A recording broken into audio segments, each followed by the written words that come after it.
We've been listening closely to the Division community, and because of this, we've decided to work on a free update that focuses on improving the quality of the in-game as well as some core gameplay mechanics so we can make your experience that much more enjoyable. After listening to your feedback, we've worked on hundreds of quality of life changes and fixes, as well as giving particular attention to the top 3 most wanted changes that will fundamentally alter the way you play the Division. Let's take a look at how we address that in Update 1.4. At its core, The Division is both a shooter and an RPG. It's a delicate balance between these two, and it's not always easy to find the exact right balance.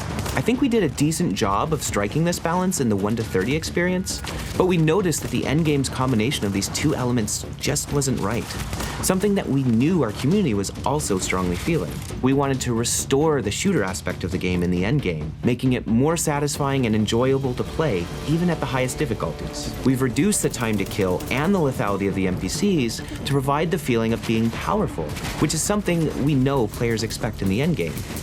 One of the things we really wanted to do was we wanted to find a way to kind of increase the difficulty or the challenge of our NPCs without just resorting on stat scaling.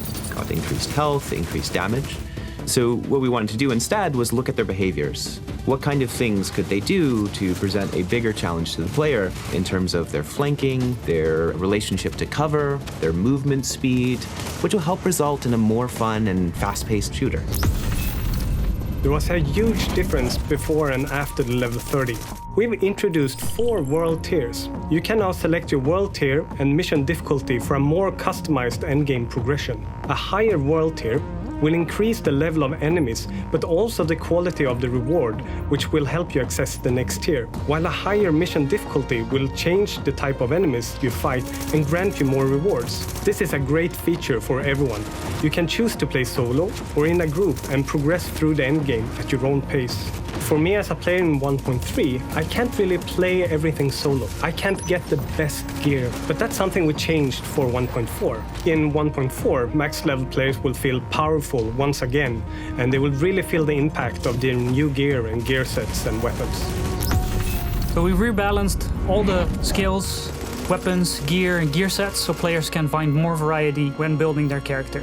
As an example, we changed the way Firecrest and Nomad work to make it more appealing and relevant to players. And with the blind set, we even took it a step further and repurposed it entirely. It was largely underused by players, and it will be replaced by a brand new set called Banshee. It will especially appeal to Dark Zone agents by giving bonuses based on the rogue mechanic. We've also rebalanced the different weapon types to encourage more variety in weapon use and therefore more gameplay styles.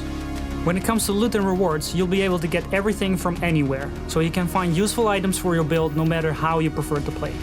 All these changes will also create a better balance between level 30 players, so everybody gets a fair chance in the Dark Zone. Before 1.4, if you were at max level, your XP would basically go to waste. And in 1.4, we're adding a feature that's called field proficiency, and basically all the XP that you earn will go into this level progression bar that you're used to, and as soon as you level up, you will get a field proficiency cache, which gives you cool stuff based on your gear score. We can't wait for all of you to experience these changes and to see what awesome builds you come up with. These are just a few of the many improvements that you can expect, and we will continue to improve on the core experience of the game with Survival and Last Stand.